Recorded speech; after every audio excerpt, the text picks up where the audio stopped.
और चलिए आपको छत्तीसगढ़ विधानसभा लिए चलते हैं। उप मुख्यमंत्री अरुण साव संबोधित कर रहे हैं। की कमी के कारण नवीन स्रोत निर्माण की कार्यवाही की गई।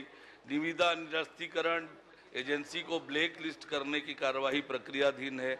एजेंसी को ब्लैक लिस्ट भी किया गया, एजेंसी को डिबार भी किया गया, एजेंसी को अपात्र घोषित किया गया और शिकायत तथ्यहीन आधारहीन पाए जाने के कारण प्रकरण नस्तीबद्ध किया गया।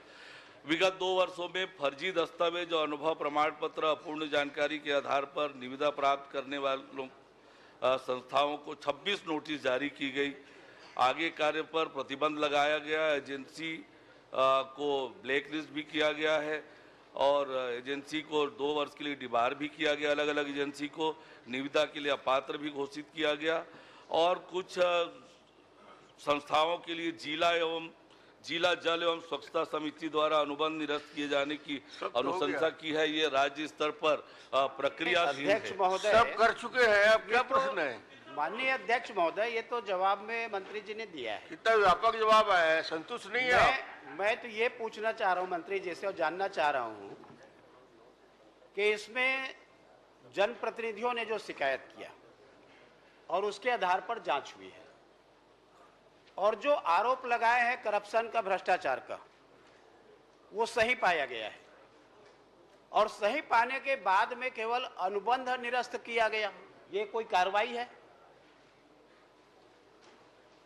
उसके बाद उनको फिर भुगतान किया गया है। अब मैं मंत्री जी से एक प्रश्न पूछता हूं मैं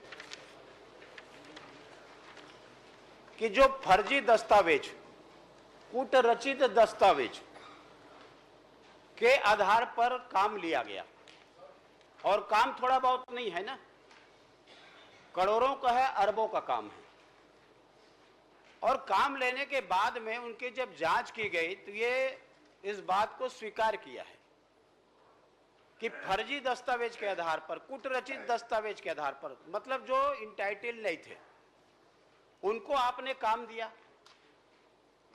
आपके अधिकारियों ने जानबूझ करके दिया और उसके बाद में जो जांच हुई है तो जांच में आपने क्या लिखा है कि ब्लैक लिस्ट किया गया। ये तो 420 का मामला है, उनके खिलाफ में एफआईआर क्यों नहीं की है? ये तो आपका ईडी का मामला है, 100 करोड़ का मामला है अध्यक्ष महोदय, 100 करोड़ का मामला है ये। और इसमें जो जांच होनी चाहिए तो आप ब्लैक लिस्ट कर दिए, आपके अधिकारियों ने उसको पेमेंट कर दिया ब्लैक लिस्ट करने के बाद भी। और ब्लैक लिस्ट ये 420 का मामला है। तो मैं मंत्री जी से पूछना चाहता हूं, क्या एक तो इसमें जिस प्रकार से जानबूझ करके उन्होंने फर्जी दस्तावेज लगाया, 420 का मामला किया, उसके खिलाफ में आप एफआईआर दर्ज कराएंगे क्या? और दूसरी बात, ये बड़ा मामला है, छोटा मामला नहीं है, तो इसको ईडी से जांच कराएंगे क्या? समस्त मामला को ईडी को देंगे क्या?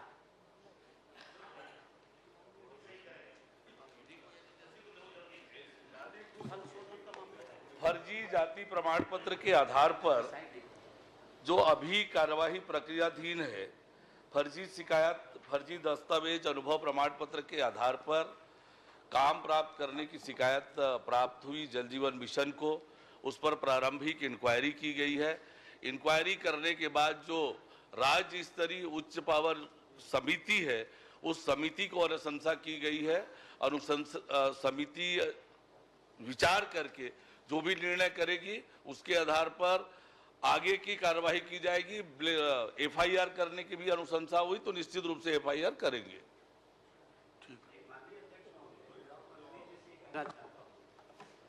कि आपने स्वीकार किया है कि फर्जी दस्तावेज के आधार पर काम लिए है, तो आपने स्वीकार किया है। अब स्वीकार करने के बाद में मामला आपका अब अभी का नहीं है, मामला पुराना है, कब तक इसको लंबित रखेंगे? मंत्री जी इसलिए मैं मंत्री जी से आग्रह करना चाहता हूं। मंत्री जी ने बता दिया जांच समिति के रिपोर्ट के आधार पर उनकी अनुशंसा पर आगे कार्रवाई होगी। ये तो शिकायत को स्वीकार किए है ना, तो जांच भी तभी तो स्वीकार किए। आप छोटा प्रश्न कर लीजिए ना। और जांच ये तो स्वीकार किए, तो स्वीकार किए तो इनके खिलाफ में एफआईआर करेंगे। टेंडर है, समूह जल प्रदाय योजना के टेंडर थे जो राज्य की कमेटी के द्वारा स्वीकृत टेंडर थे।